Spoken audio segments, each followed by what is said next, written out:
Ocean gate की Titan submarine ने अपना सफर कनाडा के सेंट जॉन पोर्ट से स्टार्ट किया। जिस लोकेशन पर इस सबमरीन को पहुंचना था वो इस पोर्ट से 700 किलोमीटर दूर अटलांटिक ओशियन में वाक़या है और इसी पॉइंट पर पानी की गहराइयों में टाइटैनिक का शिपरेक भी मौजूद है। सैटरडे 23 जून 2023 को यह मिशन शुरू किया गया और प्लान के मुताबिक टाइटन को अगले दिन सुबह 8 बजे पानी में उतारना था। दोस्तों, आपको बताता चलूं कि टाइटन को पानी में उतारने से पहले उसमें एक मसला नोटिस किया गया, लेकिन इसके बावजूद भी इन लोगों ने अपनी जान को दांव पर लगा दिया। दोस्तों, इस ट्रिप में टोटल 5 लोग शामिल थे, जिसमें पहले नंबर पर हैमिश हार्डिंग शामिल थे और इन्होंने जेफ बेजोस के साथ स्पेस में भी ट्रैवल किया। दूसरे नंबर पर सक्टन रश थे, जो कि ओशियन गेट के सीईओ भी थे। तीसरे नंबर पर इन लोगों में पॉल हेनरी थे, जिन्होंने पहले भी टाइटैनिक को विजिट किया था। ये शिपरेक के एक्सपर्ट थे, इसलिए इन्हें टाइटैनिक के बारे में काफी नॉलेज थी। और आखिर में इनमें मौजूद पाकिस्तान के बिजनेसमैन शहजादा दाऊद अपने बेटे सुलेमान के साथ शामिल थे और ये 5 लोग अपनी जान की परवाह किए बगैर टाइटैनिक का मलबा देखने जा रहे थे। 1912 में टाइटैनिक के डूबने के बाद इसको कई सालों तक तलाश किया गया और आखिरकार 1985 में जाकर ओशियन फ्लोर से टाइटैनिक का मलबा जा मिला।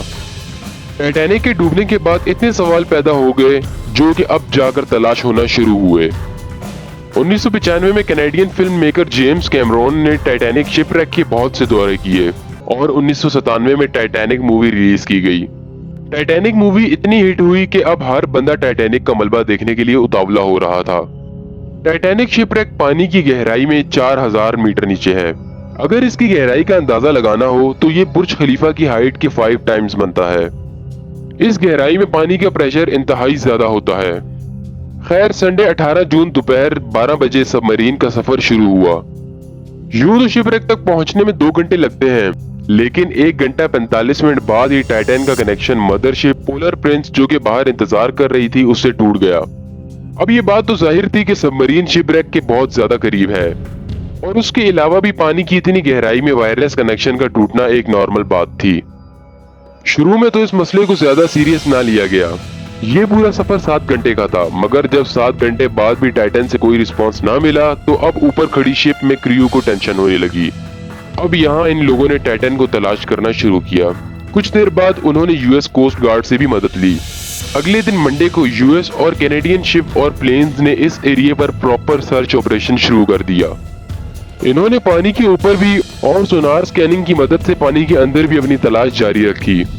अगले 2 दिनों तक ये तलाश जारी रही, लेकिन टाइटन का कोई पता ना चला। वेडनेसडे सुबह 6 बजे सर्च टीम को पानी की गहराइयों से कुछ आवाजें सुनाई दी। फौरन ही आरओवीज को आवाजों की डायरेक्शन में भेजा गया, लेकिन इस बार भी टाइटन की कोई खबर ना मिली। आहिस्ता आहिस्ता सबकी उम्मीदें खत्म हो रही थी, क्योंकि सबमरीन में सिर्फ 4 दिनों तक का ऑक्सीजन था और इस वक्त तक 4 में से 3 दिन गुजर गए थे। लेकिन इसके बावजूद भी टीम ने हिम्मत ना हारी और थर्सडे 22 जून को दोपहर 12 बजे आरओवीज को शिपरेक की तरफ भेजा गया। वहां पहुंचकर जो देखा गया वो वाकई दिल दहला देने वाला मंजर था। आरओवीज ने वहां पहुंचकर सबमरीन की दुम का एक हिस्सा शिपरेक से 1600 फीट की दूरी पर पड़ा देखा। इसका सिर्फ यही मतलब बनता था कि सबमरीन पानी का प्रेशर बर्दाश्त ना कर सकी और पानी की गहराई में ही फट गई। यूं ही आहिस्ता आहिस्ता टाइटन की खबर सब तरफ फैलने लगी और ओशियन गेट की सेफ्टी पर बहुत से सवालात उठाए गए। ओशियन गेट के सीईओ स्टकन रश, जो कि खुद इस हादसे में मारे गए, उन्होंने अपने एक इंटरव्यू में बताया था कि मैंने टाइटन को बनाते वक्त कुछ रूल्स तोड़े हैं, क्योंकि उन्होंने टाइटन को स्टील से नहीं बल्कि एविएशन ग्रेड कार्बन फाइबर से बनाया है। इसकी वजह ये थी कि वो इंडस्ट्री में कुछ नई इन्वेंशन करना चाहते थे। डाइव से पहले टाइटन को 5000 से 10,000 पीएसएल प्रेशर पर टेस्ट भी किया गया, जिसमें वो पास हो गया था। लेकिन एक्सपर्ट का मानना यह है कि ओशियन के अंदर बहुत सी ताकतें सबमरीन को हिट करती हैं। इसके अलावा यह भी हो सकता है कि अंधेरे की वजह से कोई भारी पत्थर या समुद्री मखलूक सबमरीन से टकराई हो।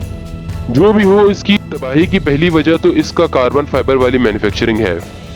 उसके अलावा 2019 में टाइटन सबमरीन एक कार्ल स्टैनली नामी बिजनेसमैन को भी लेके गई थी और उसने अपने एक इंटरव्यू में बताया कि उसने टाइटन से क्रैक होने की आवाजें सुनी हैं। तो देखा जाए तो इस बार भी यही क्रैक्स इसकी तबाही की वजह हो सकते हैं। खैर, वजह जो भी हो, अगर आपको वीडियो पसंद आई तो वीडियो जरूर लाइक करें। जज़ाकल्लाह, अल्लाह हाफिज।